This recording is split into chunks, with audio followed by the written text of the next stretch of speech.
Okay, guys, what's going on? It's Tuesday. We're back in the inventory template. We're gonna continue updating. I forgot yesterday. So we finished all the hard stuff, but I didn't update the monthly forecast. We got to update this to account for 500 SKUs, and then we're gonna move on to the second version of this that's for startups that might have inventory purchases in the future, but not immediately starting in day one of the forecast. So before I get into that, check out more financial models, templates, and tools at smarthelping.com. The accounting tab here at the top, this is where we will put the updated versions. Right now, it's right here, inventory restocking. This is the template we're upgrading right now, and I'll be done with it by the end of today. And you can buy all the financial models in Excel spreadsheets and Google Sheet things here on the financial models tab for $9.99, and that's lifetime access. Okay, let's alert Twitter that we are live. Let's alert Twitter sound that check. We are live. Looks good. Live financial modeling inventory forecasting template upgrade to 500. So I decided I'm not going to make this up to 1,000. It is definitely possible, but the issue is for the purpose of a out of the box template is so heavy. I think it'll be because this right now, let's see how big this file is. 70,000 KB, so that's 70 megs. That's pretty big. And I don't want to do 140, but if you know, someone came along and said, "Hey, can you do over 500?" I'd be like, "Sure." It'd probably take me, I don't know, 2 hours of time to do it, but unless I get a lot more requests to do 1,000 or something above 500, we'll keep it at a light version of 19 SKUs and then a heavy version of 5 up to 500. So yesterday we updated all the other configuration tabs for 500 SKUs. Everything's all great. We configured this to work a little bit differently now. It's easier to scale if you wanted to add more SKUs than before. So the last part we have to do, and I was thinking about if you wanted to group these on the monthly detail and assign groups to each SKU just so you can get subtotals and not every single line item, but there's no real easy way to do that since this is reporting by day, and that's the most accurate way to make this thing useful, and this is by month. Um, I have no way to sum up the totals for each month and also do it by groups. It just can't do it. Excel cannot do that. Um, but that's fine. So what we have to do is extend this out. So we're going to go, you know, 500 down on all these. Now what's nice about the sum ifs formulas are they're very light and Excel can do really well with them.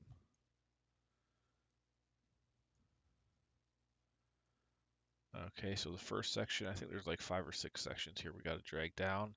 And then the monthly will be done, and then we'll do the same thing on the annual.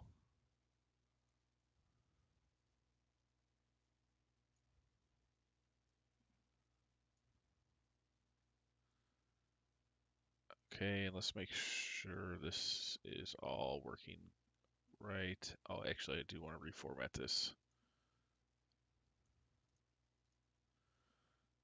Okay, so we're summing up 1532. Let's see what's on 1532.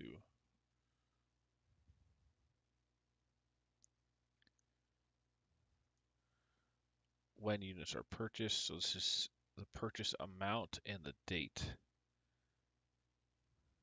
Okay, so that's fine.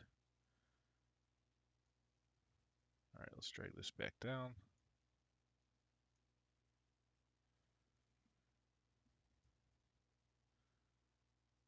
So this is telling you the amount purchased each month by SKU. And these all update based on your configurations over in the control tab, your historical sales. I've just done everything below 19 SKUs is just the same numbers, just as default. Now on this, I think it would be helpful to do at least grid lines so it's easier to read. I'm wondering if we should do alt. Okay, so one thing about Excel is kind of annoying. You have to format it as a table to get the alternating colors. Otherwise, you have to do these stupid workarounds that aren't really that nice. In Google Sheets, you can just highlight, hit alternating colors, and it just does it. Excel will not do this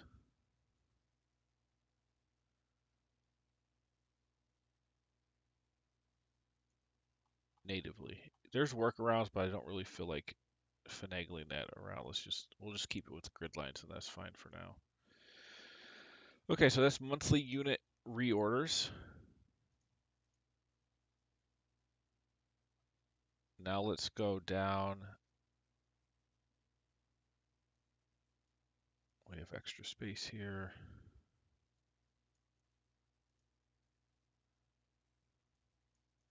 Then we have monthly cash out. So this is the actual amount of money that's spent each month based on the payment terms, when you have to buy it so that the units get there on time.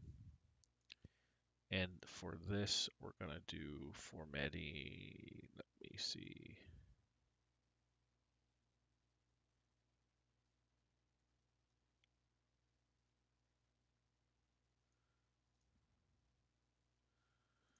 Let's do this, but can we put a $sign in front here?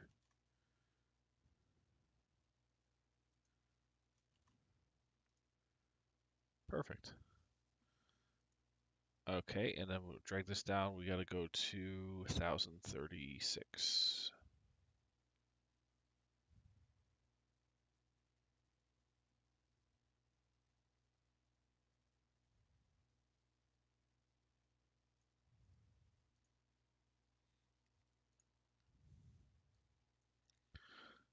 But I'm really happy to do this because I get a lot of requests on this template to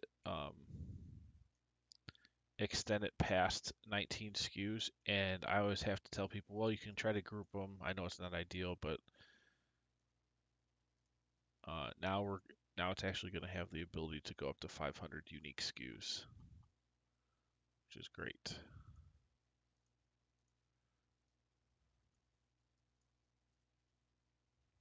Let's make sure this is working.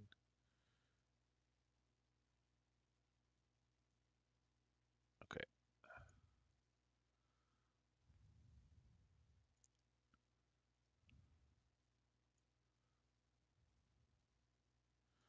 So that's the cost.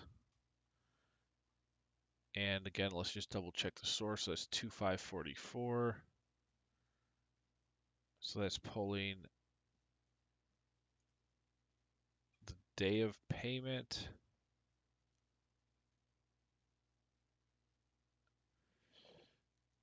The amount paid on the day that it is paid. And then I assume we're multiplying that by Control C3, which is just the average cost per unit.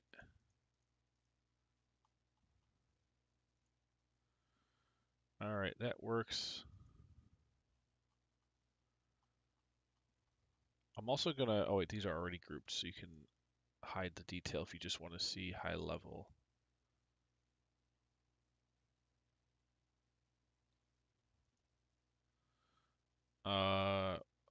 We'll also have to update these totals at the top.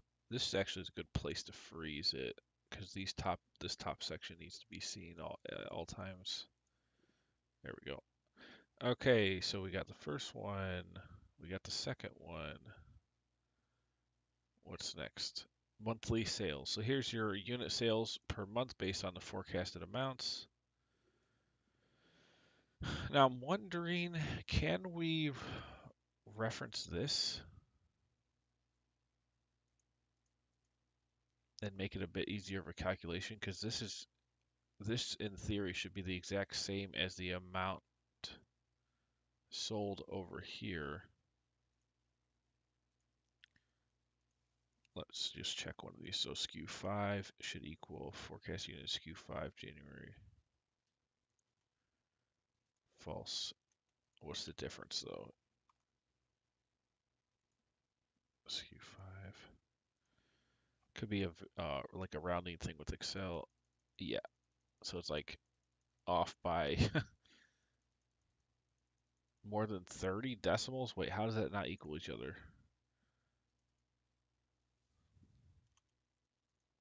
Let's try this again. Equals this. Well, it says false, but the difference is more than 30 decimal places. So I'm gonna say on these,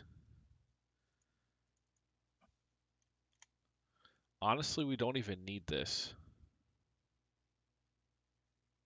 We have the monthly sales count here because it's the same. Thinking if any caveats would exist to make it not the same.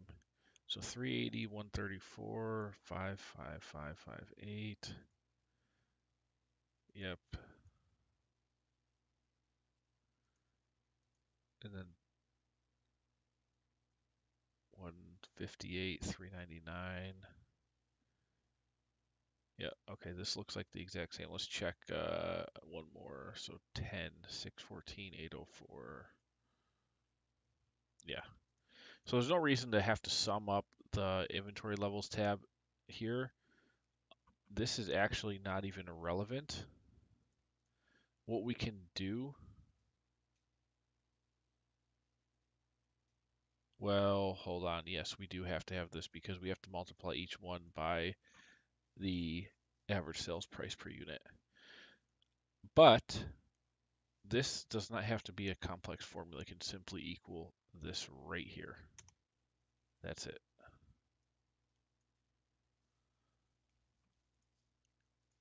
So that'll be a lighter formula.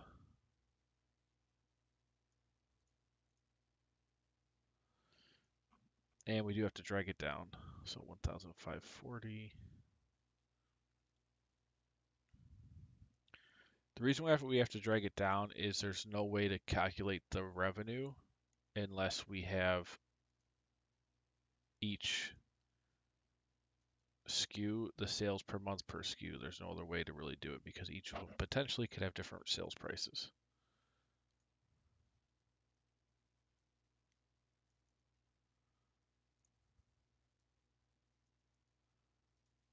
But it did help a lot that um, we can just do the equal just a one step formula there instead of doing the sum ifs. So this is very easy for Excel to do. Okay, that's fine. And then this is just a a multiplication formula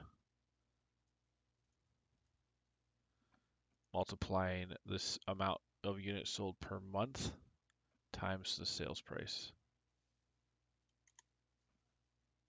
And then we'll go to 2000 and we got a couple more here.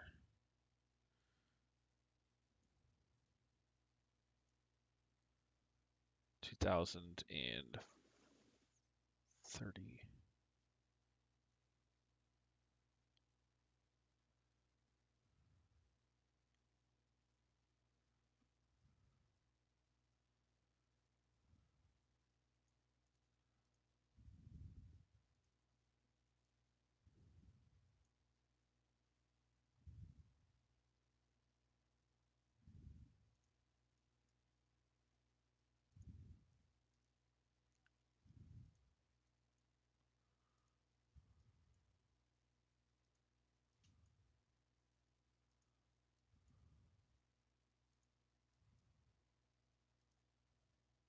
Okay.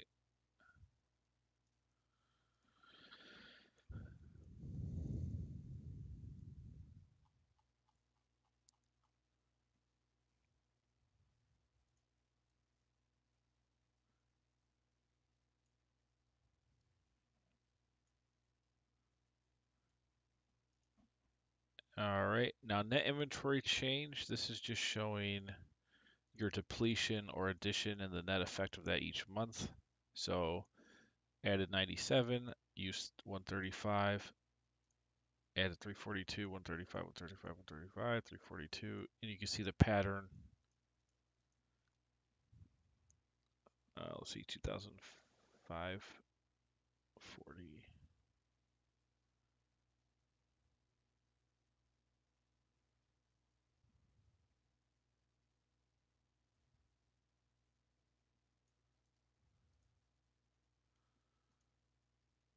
Okay. Whoa.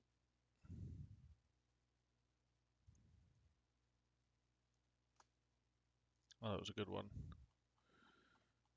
Now this change, I believe, yeah, it's just a drag.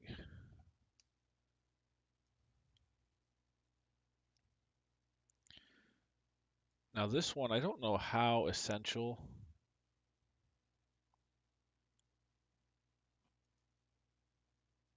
Oh wait, this does not look right whatsoever.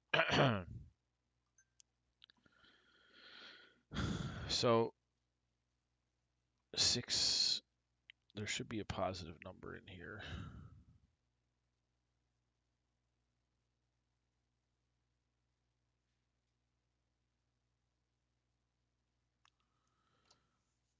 So the first couple SKUs, you can see we have a positive usage, you know, addition, usage, addition. For SKU 19, okay, we have usage, add, use, add, use. Okay. So that's fine. Now this new one, we have no additions. So obviously we're not just using, 9,000 units without replacement. So I'm assuming something's off on the formula somehow. Let me just double check these. So that's all the same. So if I go here,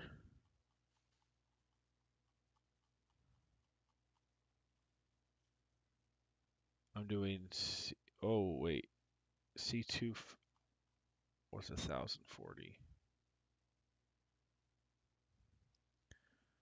So the reducing sales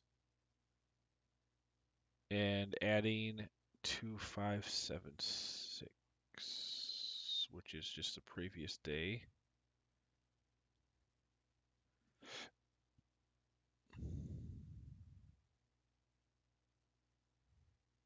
Okay, so that makes sense.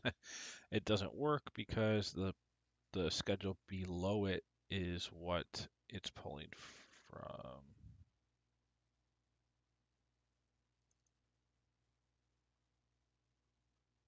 Yeah, okay. No worries. So that's this one. Luckily, this is the bottom, so I don't have to create any extra spaces.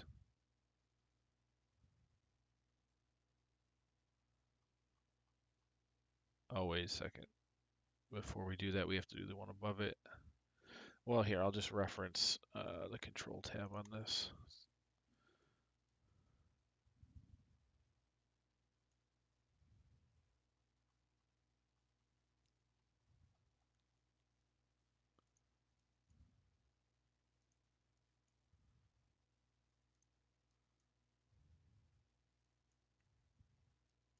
Now, when we go to update the one that has optional like start month at some point in the future, I'm just going to use this template and then we'll just add, I believe the formulas inputs are pretty simple to add to make it work like we need it to. All right, now what's this? When inventory arrives. Okay, so this is summing up our main daily tracker.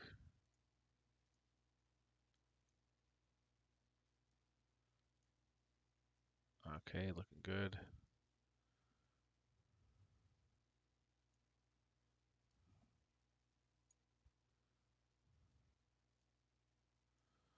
All right, now if we go up, perfect. Yeah, so we see add, use, add, use, add, use. Over time, you have a balance. Okay, and then our last one, which is one of the most important tabs.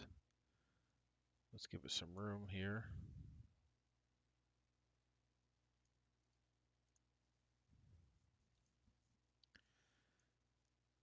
Is the running balance.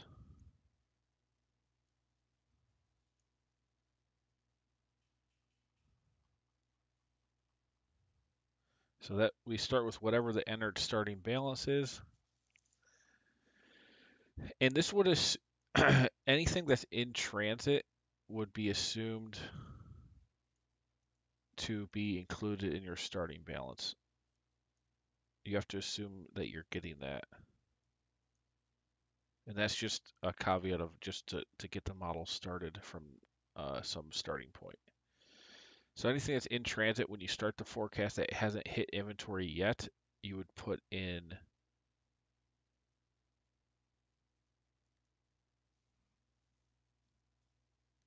Oh, come on.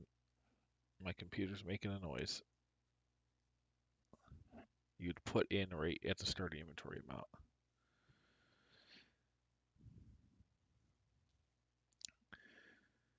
Now, if something is in transit and you've already paid for it, but it's not coming for a quite a long time, you could put your current inventory in depletion, and then it will assume the first influx of inventory is that in transit amount that you've already paid for.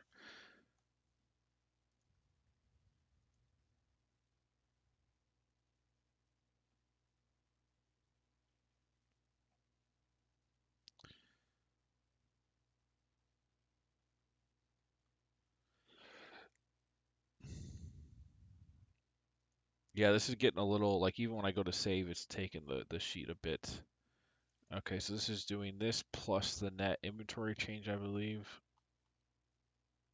Yeah, okay, so that makes sense.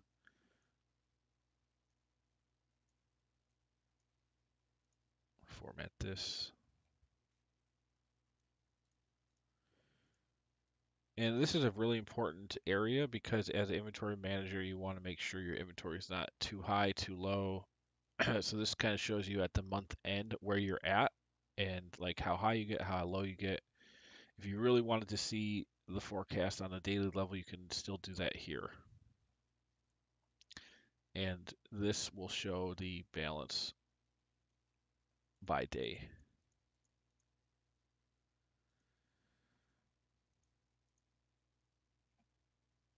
All right.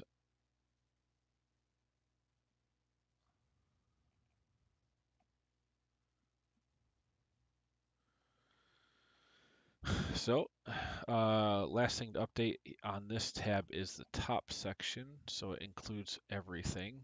So we would sum up, let's see, total forecasted sales. And honestly, this could just simply be summing up this.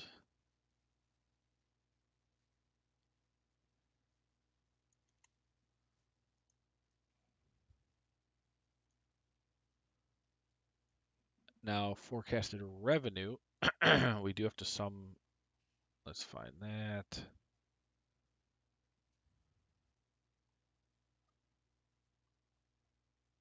Right here.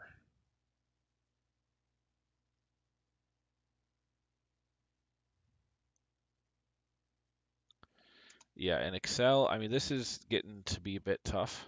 So going over, oh no, it's gonna go all the way up. Going past 500 SKUs is gonna be tough. The Excel can do it. It's just when you save or when you make a change, it's gonna take a bit to update everything. And just at 500, I mean, you might want to think about ways to reduce the file size.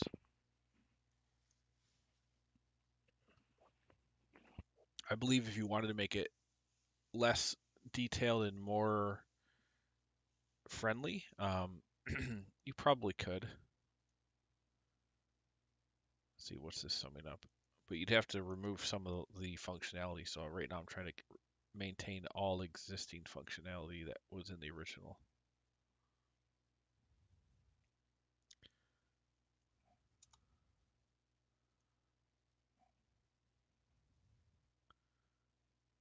Okay, so this is total reorder counts.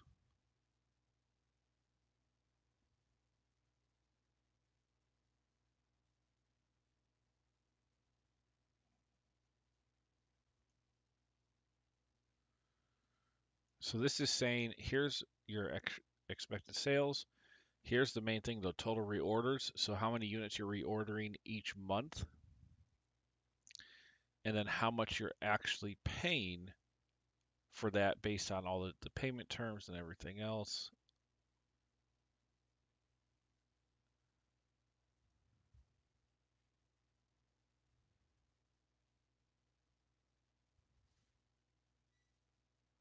Oh,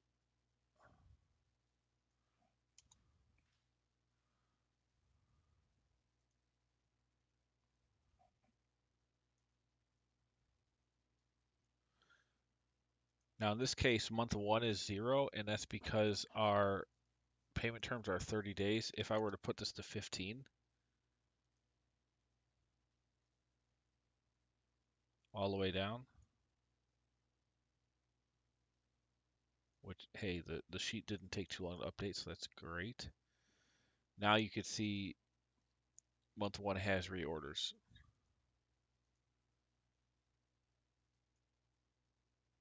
And that'll change all the costs, your expected inventory forecasting, cash required, all that stuff. All right, we're almost done. Um, remember, this is monthly. We have the annual forecast or the yearly. So on this, you can see an annual summary of what's happened, and we're going to have to drag all of these down. So let's go.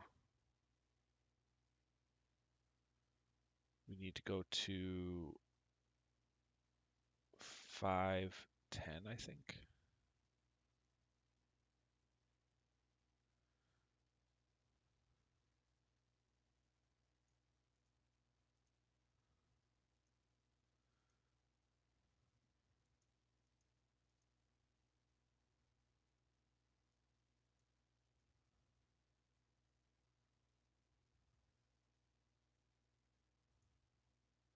How big is this file getting?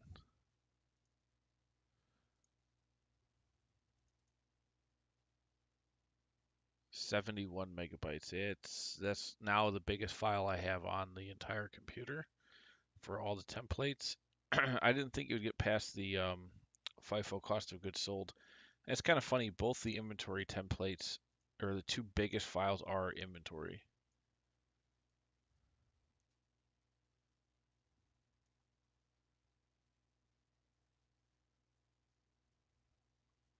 So you can see by SKU, total units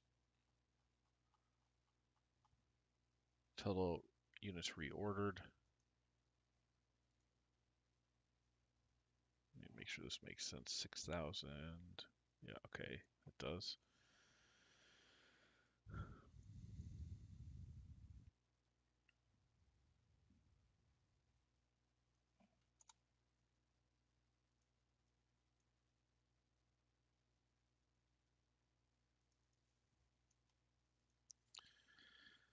All right, we're cautiously going down.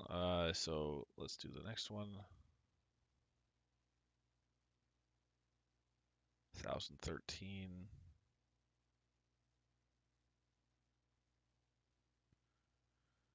And if this, let's just see how this goes. If it's too much, we'll have to just have a monthly forecast only and not an annual summary.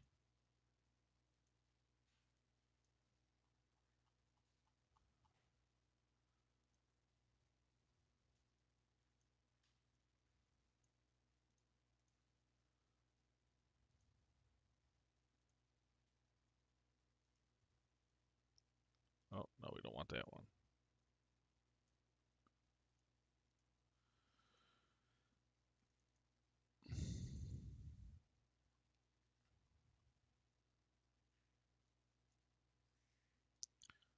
All right, yearly sales.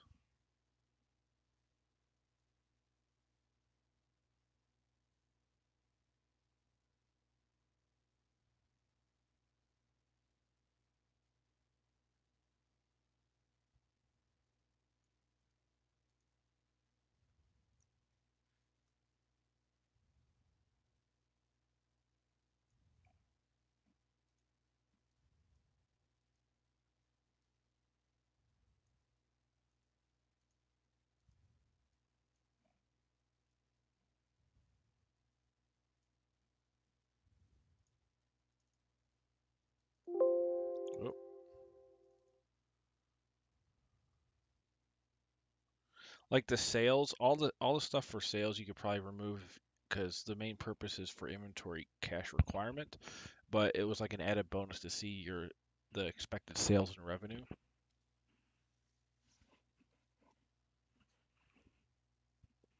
So if you absolutely were trying to cut down the file size, that would be one place that wouldn't be too detrimental.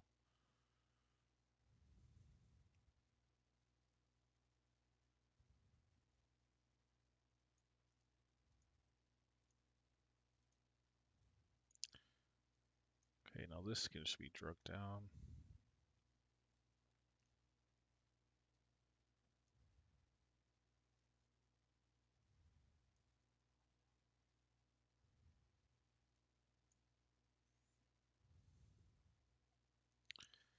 Net inventory change.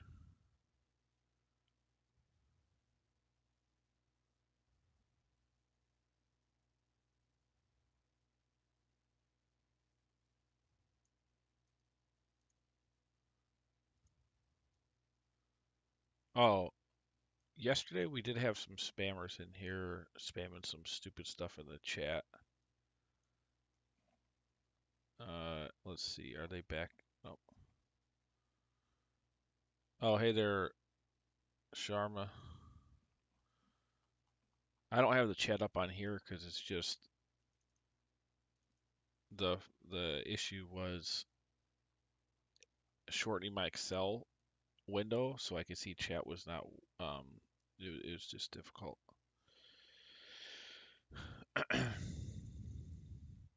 3020.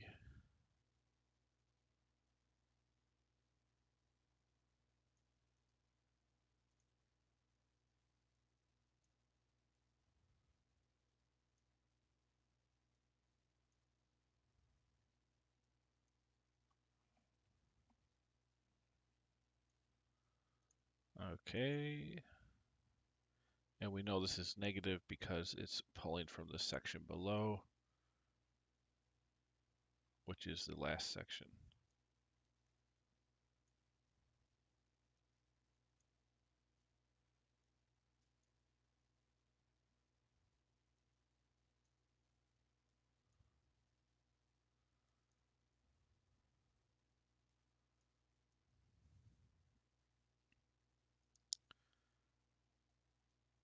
Okay, now let's just look at this and see if it's making sense. So this is units arriving. This makes sense that the balance is the same. It essentially means at the end of each year, the same things are happening.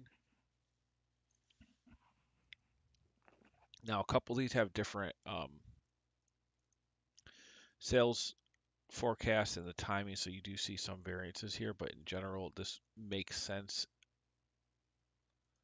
Um, that's fine. Now, what's this? Net zero. So net inventory change. So this all being zero, all this means is that you're replenishing all that you're using pretty much on over the course of a year, which is good. If that was not zero, there'd be an issue. You will see some slight, a couple units negative here, they're positive. That's just a couple timing things.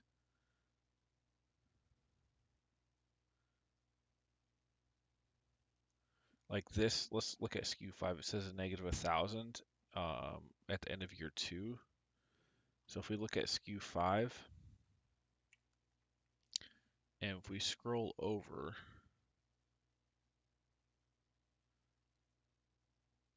to year 2, so it'd be 2022,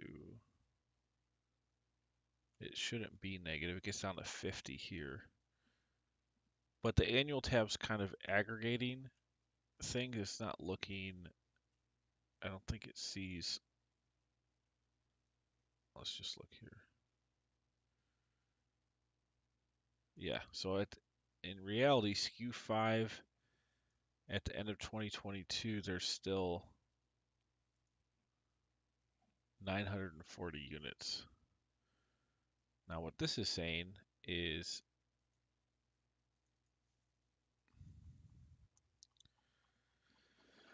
we have 5,800 units sold, 5,871, which should make sense if we go here.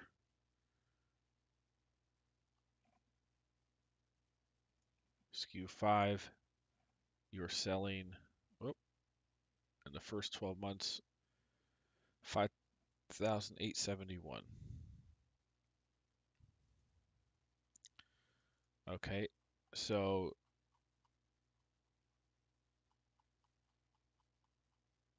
5,871 sold. You're starting with,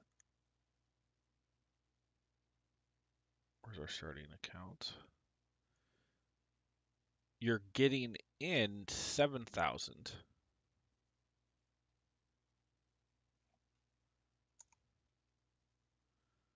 So net you have 1,400. Now if we go to the next period, what are we saying? Wait, what are we even? Oh, this is the net inventory change. Sorry, not the ending balance. So you had 14, the net negative 1,000, positive 16. Overall, you're at 2,000 balance after everything's said and done. If we go to our actual balances, here's the balance at year end, 940,2,559, 1968. Now this should be pretty close to what the inventory level says. Let me look at year one SKU 5, the end of year one. Let's see what we got. I'm actually curious to see this. So SKU 5, you're at 1968. Oh, look at that. Exactly matches 1968. So that's kind of a good check to make sure that the numbers are working. So that's really cool to see that. Okay, great. So are all these extended? I believe so. So let's do the top section, then we're all done. All right, so forecasted sales. Where's that at? Here we just need to go down to 1515.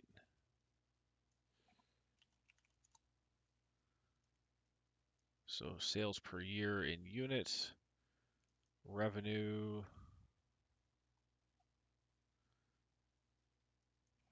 2017, total units reordered. Oh, that's the very top. Oh, we already actually updated that. And then cost, this is the main one. Here's your inventory cost per year.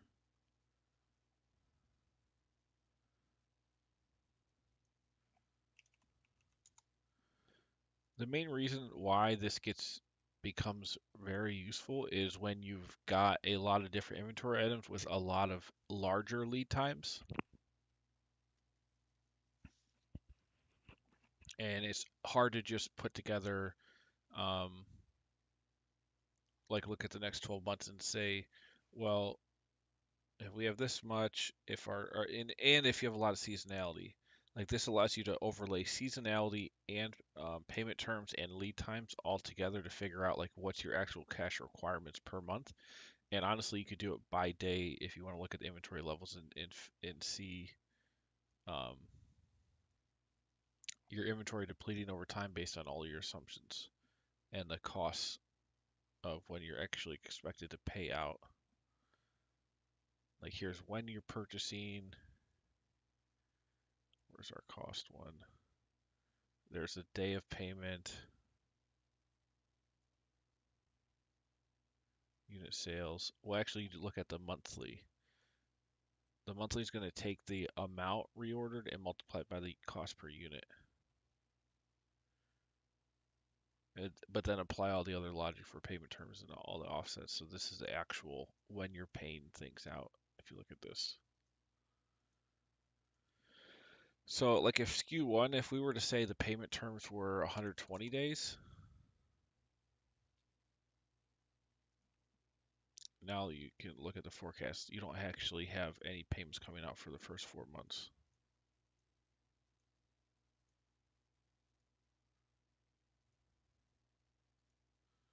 Based on that, the min inventory level or the start inventory, the min, Put this back to 15. But this sheet allows you to see patterns more easily, um, timing of things without having to do it on pen and paper, and it's very helpful if you've got a lot of SKUs you got to track. All right, I'm pumped. So this is all set.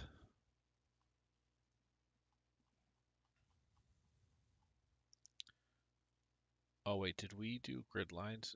No. Let's do grid lines for all of these, at least on the monthly level.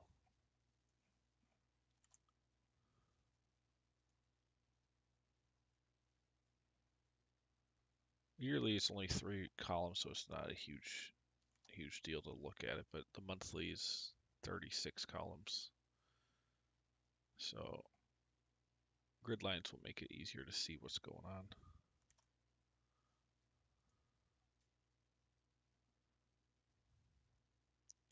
Now, I wouldn't see why, if you wanted to, you could have this in Google Sheets if you can upload. I don't know how easily Google Sheets can handle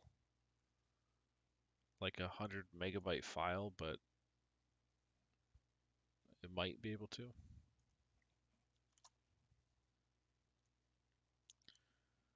All right, this thing is all updated. Uh,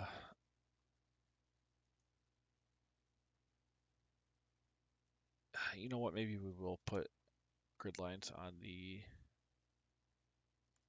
Oh shoot, can I do this? I'm gonna try and do it all in one go.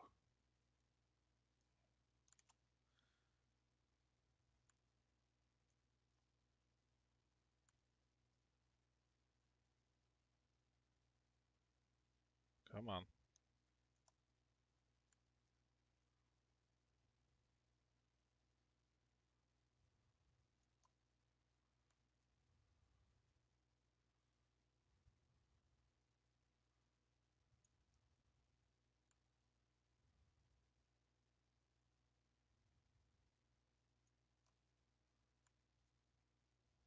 Almost there.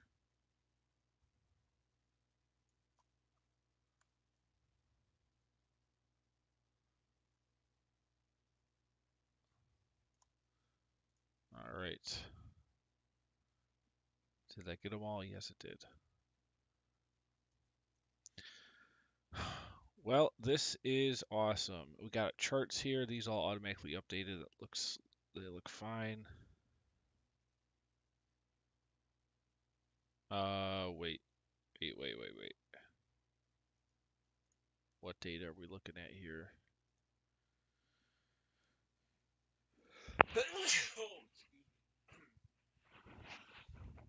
Ugh. All right, so forecast revenue, that's fine. What about this? Okay, that's just the top rows. So this works fine.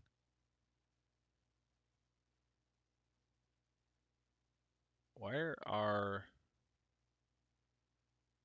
forecast inventory purchases, forecast inventory purchases? Oh, it's just, okay, got it.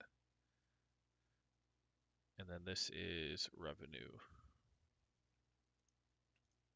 based on the seasonality and forecasted percentage change.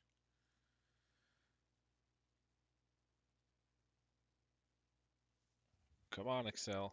I don't know how worth it might be to do these charts.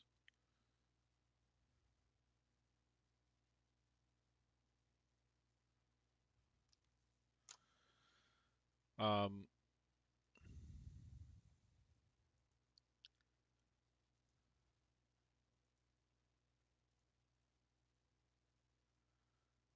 let's just see what this is doing. So this is going to just skew 1 to 19. Because it's going to be heavy. Percentage of total cost. So, yeah, I mean, at 500 SKUs, I don't think this becomes that usable. You're just going to have 500 different colors. It's not really going to help. We'll obviously keep it in the 19 SKU version. Because with monthly cost, monthly sales, we can see those totals here in aggregate. That's all that really matters.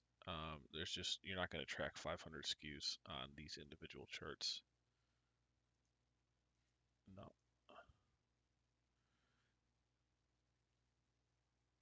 Now this, no, again, I like how this chart looks. It's great for the 19 SKU, but I can't have 500 SKUs going across to the right. It's just not going to be visually feasible. Same with that, and same with that. So we had to get rid of some of the charts. This is your main one anyway, showing you how much are you spending in inventory each month, and then what's your revenue. And that's pretty much it.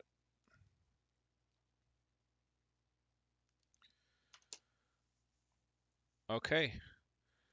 Uh, Let me look at the instructions here. Now, oh, this is just a disclaimer, and then we'll do a video tutorial update. Let's put, let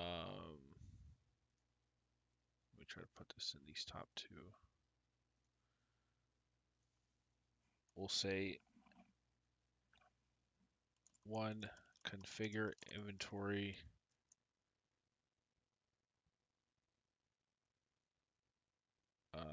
attributes on control tab. Oh, these don't need to be wrapped. 2, enter, dang it, come on. 2, enter historical sales by SKU on the historical sales count tab up to 36 months of data. Oh, come on, don't wrap. 3,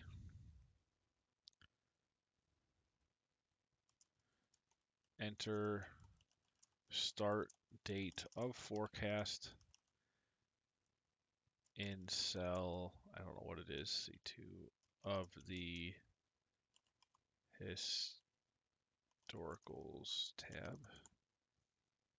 It's actually, oh, it is C3, nice.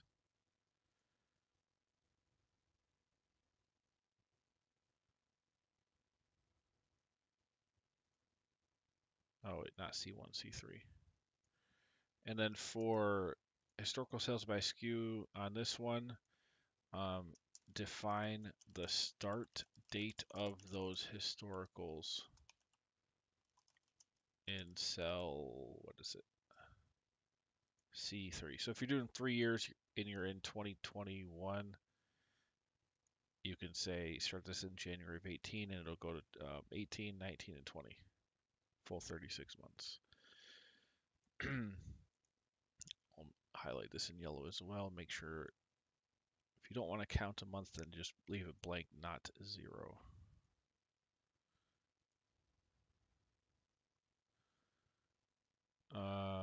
Right. Where was I there? Oh, wait. C3 on this one. Cell C3.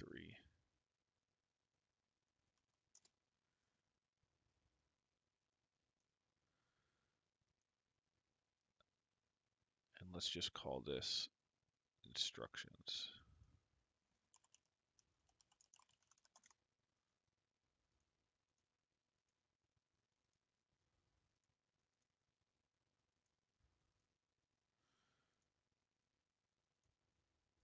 Three, and then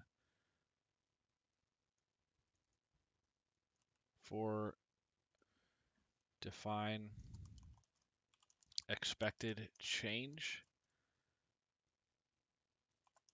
month over month in sales by SKU. This will drive seasonality and quickness of inventory depletion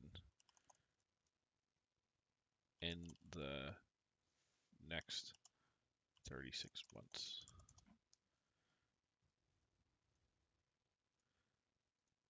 And that is, again, you don't have to do it for 36 months, but up to 36. This is all We'll just make this gray because you're not doing any inputs on this tab. This does have inputs. This has one input. This has inputs. This has inputs.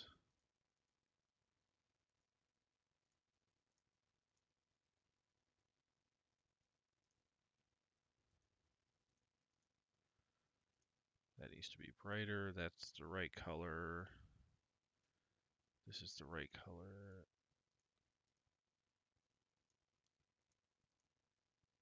I believe that's the... Yeah, those are the same. Okay, so good, good, good. That's fine. And now you'll see your forecasts.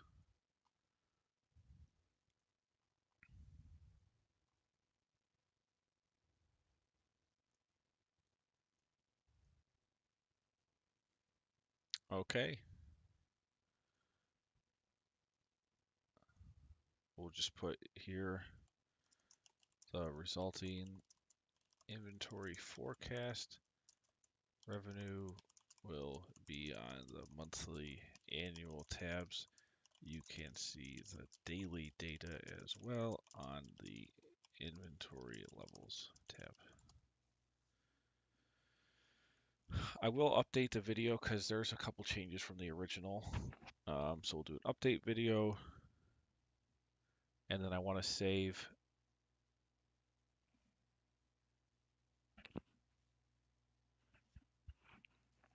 Let's see, how are we going to do the second version?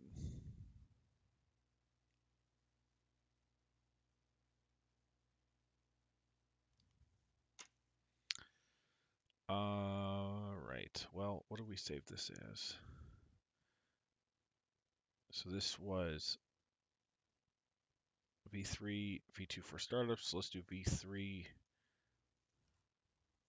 for startups. Now on this, let's pull up our V2 and see what that looks like.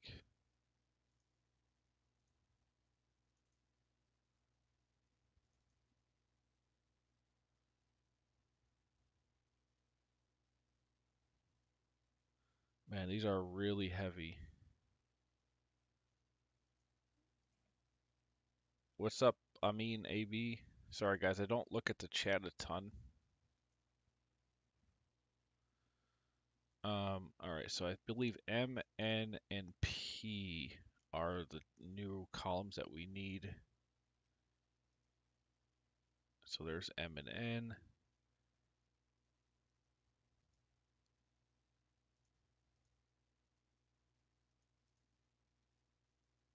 This we can format with a blue. And then also P. And all this allows you to do is delay when inventory starts tracking.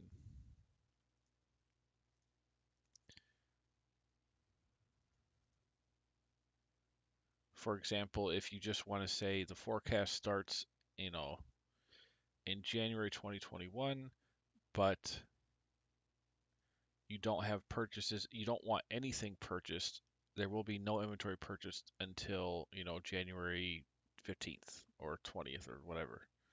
So then these are all going to have to zero out accordingly.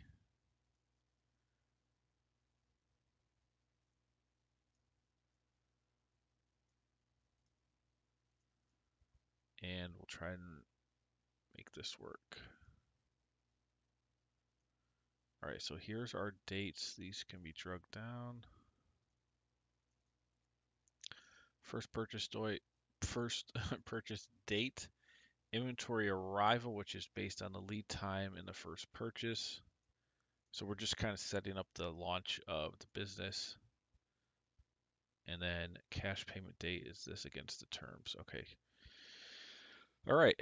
Well, let's see how tricky this is. So for the first section, we need to add, let's look at what we did here. So on the 19 SKU version, we just have this first part, which we took out of the old one. So all this is doing is saying make it 0 unless it's after the date defined on the control tab.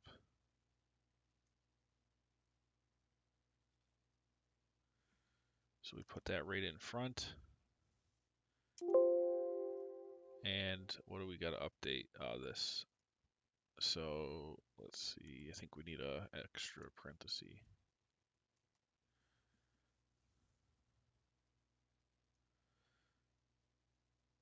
If D3 is less than control M3, then 0. So what's control M3? So 1/11/2020. Let's change this forecast. Let's change this to 17. The dates are just arbitrary. It doesn't matter.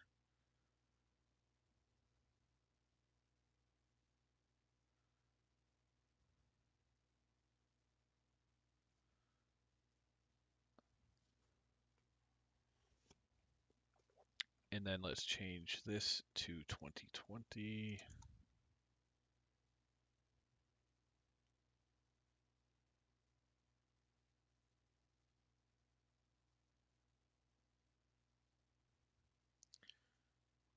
Okay. So now perfect 0. So that's what I wanted to see here. And I believe that's the only update to this first formula. So if I drag that over, we start here, and the amount we start with is 477, which is this starting amount that we're ordering.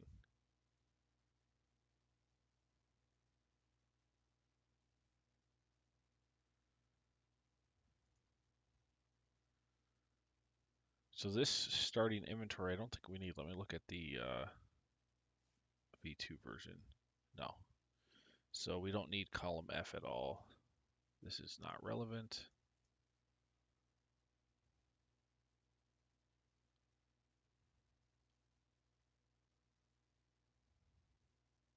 Because this is saying, if you're a startup, you actually have nothing bought yet. You're just starting from nothing. So this will define how much you initially order. This and then the months to reorder for based on your now historical sales. So what you'll have to do here is this is based on your average sales per month. What you can do is go into your forecast, um, historical sales count, and you could just put what you think you're going to do per month on average. You're not going to know, but you're going to have to try to forecast that because, again, I mean, this is hard to do. You don't know. You have some expectations of what you plan to sell, but so you have to put in what you expect here, and then that will drive what your average is to figure out, even since you don't have any actual historical data. All right. So that's fine. Is that all we had to do? Let me look here. Well, let's drag this over and down. That might have been the only adjustment.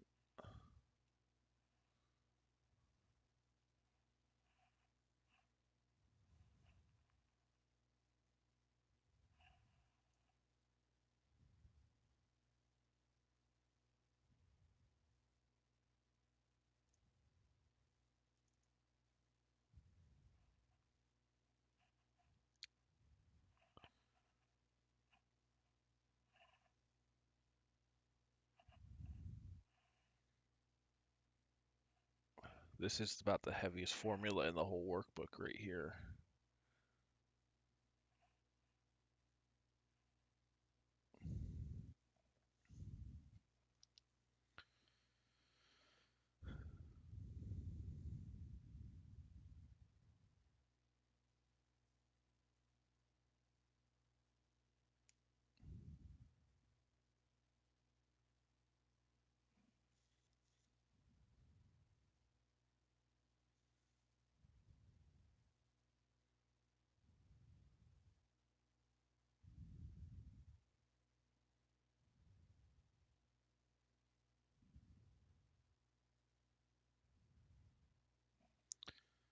And don't worry, the formula updating doesn't mean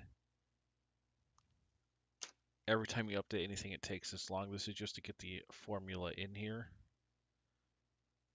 And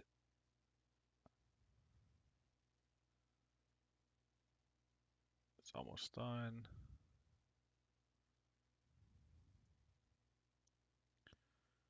Man, figures today we get a couple people in the chat and I wasn't even paying attention.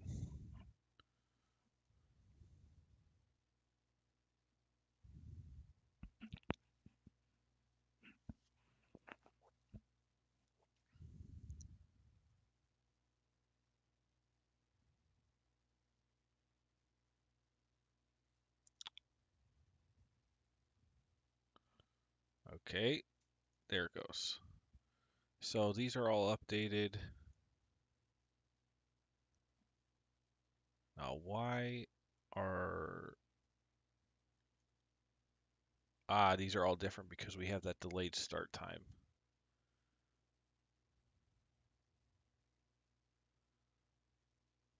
Okay, well, hey, good to know that the formulas are working.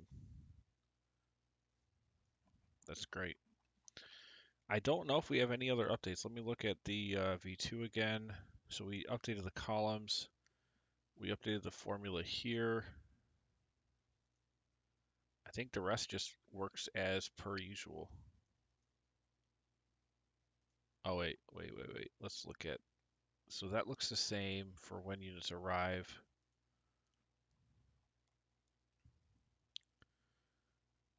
But let's go to this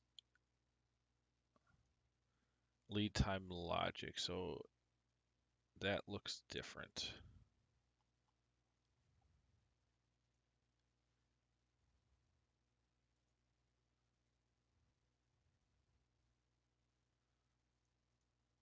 Oh, wait, no. Where did I see the count ifs thing at? No, this looks the same, but let me double check. So if that's not blank, D1 minus that. Yeah, that looks the same. Okay, let's keep going. When units are purchased. So if count ifs, that 0 H lookup.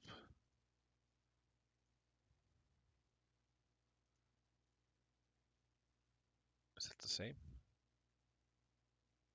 Yeah, just bigger numbers, but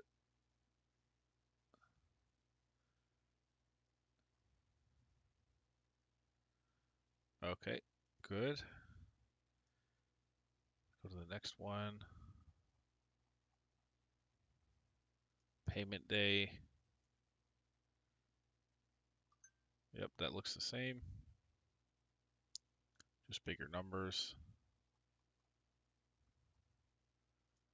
Day of payment. This has all got to be the same now. Yep, that's the same, and that is the same. Great. So don't save that. So now we have our both versions fully updated. Instructions, configure inventory. Nope, that's the same. Nothing's different there. All right, well, the most popular template on the site is now fully updated to 500 SKUs. I'm happy about that. Just making sure all these are up to the left. Yep, okay, great. Let's see how big these ended up being. So we got inventory restocking, V3 for startups. And